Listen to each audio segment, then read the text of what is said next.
colegas, faço chegar a todos e a todas a minha calorosa saudação. Eu sou Diógenes Teófilo, sou professor do IBET e nesta ocasião vamos tecer ligeiras considerações acerca do tema das contribuições, que é o assunto da 7ª aula do módulo Controle da Incidência Tributária do curso de especialização do nosso querido IBET.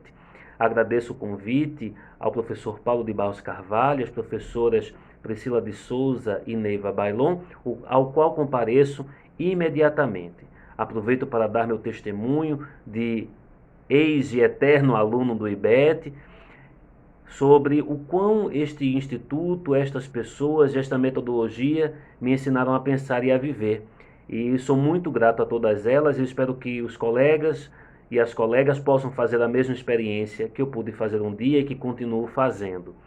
Agradeço também ao professor Paulo Aires Barreto, que fez chegar às nossas mãos a sua obra de contribuições, quando ainda sem segunda edição era obra rara e escassa, da qual precisávamos urgentemente para a produção de um artigo com o professor Roque Antônio Carrasa, e que, em razão disso, pudemos realizar aquele estudo e preparar, sem que imaginássemos que este momento fosse acontecer, a base para este encontro que estamos agora a protagonizar.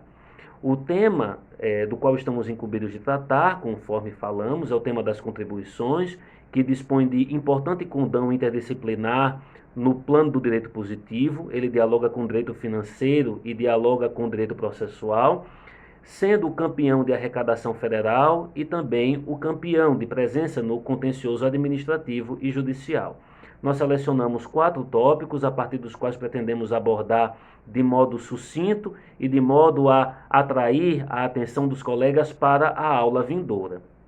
Conforme sabemos e a história denota, as contribuições nem sempre tiveram status de tributo e, em não o tendo, não estavam disponíveis ao regime jurídico tributário, isto é, as limitações constitucionais ao poder de tributar, a forma de cobrança dos créditos tributários e ainda a submissão às regras gerais em matéria de tributação.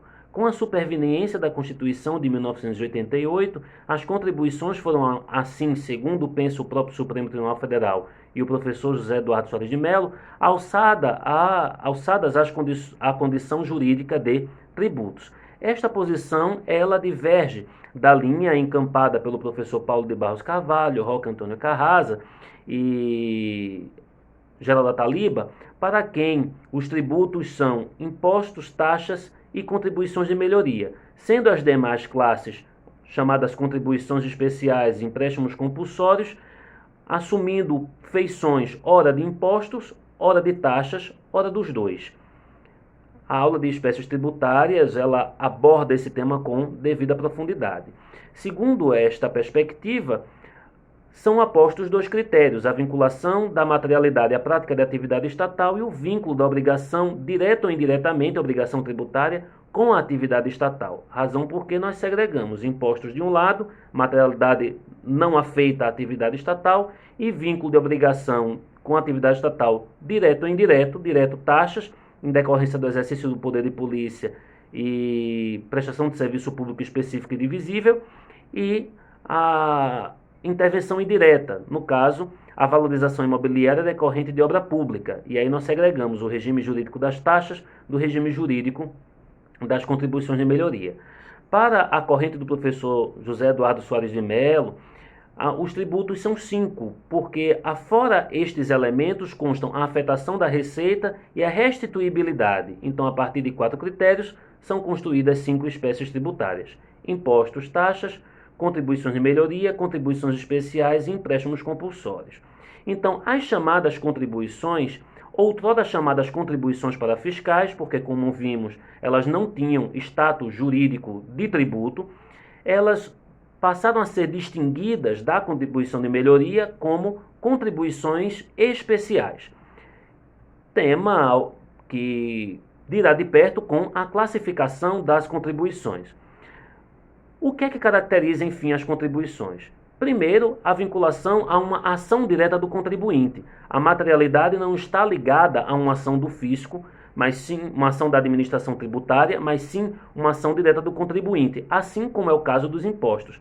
A diferença das contribuições em relação aos impostos diz de perto com a afetação da receita a órgão, fundo ou despesa, o que não é possível com o regime jurídico dos impostos.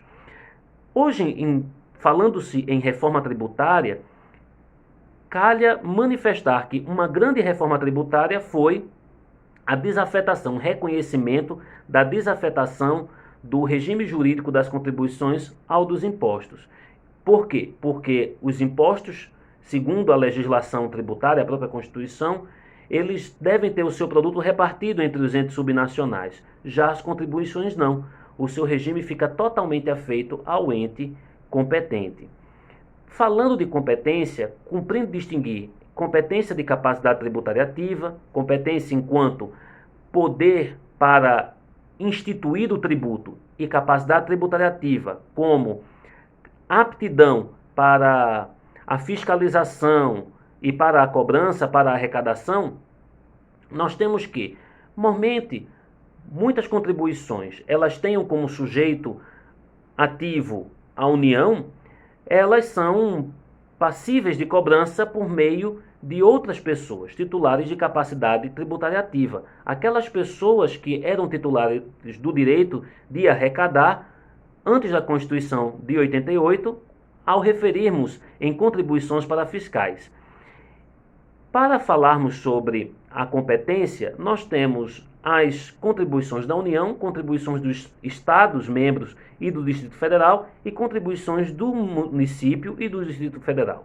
As contribuições a que faz jus a União são aquelas que estão enunciadas no texto constitucional, cuja receita está afetada ao custeio da Seguridade Social, aquelas contribuições especiais relativamente ao Sistema S, INCRA, SEBRAE e assim por diante, as contribuições de intervenção do domínio econômico e aquelas que dizem de perto com o interesse das categorias profissionais econômicas.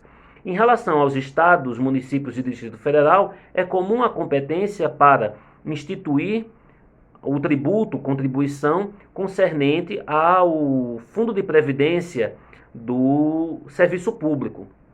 E em relação aos municípios e Distrito Federal, especificamente, a competência para instituir a contribuição da iluminação pública. Passando deste elemento, nós observamos que há uma grade de classificação em função da qual podemos dizer que as contribuições, ora podem ser sociais gerais, ora sociais específicas. Gerais aquelas destinadas ao custeio da Seguridade Social, Previdência Social, Saúde Pública e Assistência Social, ora aquelas especiais que dizem de perto com a manutenção de sistemas de promoção de direitos fundamentais, ora de intervenção no domínio econômico, ora de interesse das categorias profissionais econômicas. E assim podemos recordar, em relação às sociais gerais, a contribuição previdenciária ordinária, o regime universal, PIS, COFINS, CSL, as contribuições sociais especiais ao Sistema S, INCRA, SEBRAE, APEX, ABDI, Salário de Educação, as CIDs, CID Combustível, royalties, e as contribuições destinadas à OAB, ao Conselho Regional de Medicina e assim por diante. Por falarmos em materialidade e base de cálculo, observamos que, objetivamente, o legislador não tem toda a liberdade do universo para dispor sobre a constituição de materialidades, quer idênticas, quer diversas, em relação aos impostos instituídos ou em relação àquelas materialidades insinuadas pelas bases de cálculos fixadas na Constituição. Por quê? Porque, objetivamente, a exação ela parte do suposto constitucional. Uma vez que a materialidade não foi insinuada na Constituição, não poderia o ente dotado de competência avançar, criando uma contribuição sem base constitucional para tanto. Daqui nós passamos para o tema da referibilidade, que ora se entende, conforme o artigo 195, que ela é universal, que não importa a relação do sujeito passivo com os fatos, as políticas públicas que serão encampadas com aquela fonte de custeio para o bem de fazer frente. E ora nós temos o pensamento relativamente à especificidade da referibilidade, que se dá no contexto das CIDs. O Supremo Tribunal Federal, nós acompanhamos a perspectiva do professor Leandro Paulsen, ele já teve a oportunidade de se manifestar sobre isso e ainda não manifestou. Razão pela qual, mais uma vez, urge que possamos tecer considerações profundas a respeito do tema. E por final nós concluímos com a questão do desvio de finalidade, o desvio da arrecadação e o fim da necessidade da receita pública, que culminará com o possível reconhecimento da inconstitucionalidade e das medidas anti-exacionais que constituirão o direito de devolução ou o dever, a possibilidade de não pagamento. Desse modo, nós esperamos ter ofertado aos colegas uma visão geral sobre o tema das contribuições, suscitando à sua mente novas perguntas que poderão ser respondidas na próxima aula, como, por exemplo, a questão sobre a base de cálculo do PIS e da COFINS, se a ela integram também o ISS, o IPI, como se resolveu que não integrava o ICMS, a questão da limitação dos 20 salários mínimos para aquelas contribuições relativamente ao Sistema S, e também outros tantos temas, como é o caso da RAT e da SAT e as notas sancionatórias decorrentes disso, e o conceito de insumo para fins e para COFINS. Então, eu agradeço a sua atenção, convido para a próxima aula de contribuições e permanecemos à disposição para as suas contribuições acerca das nossas ideias, a bem de que demos continuidade ao pensamento e possamos produzir uma importante síntese a respeito. Um forte abraço a todos e a todas. Obrigado.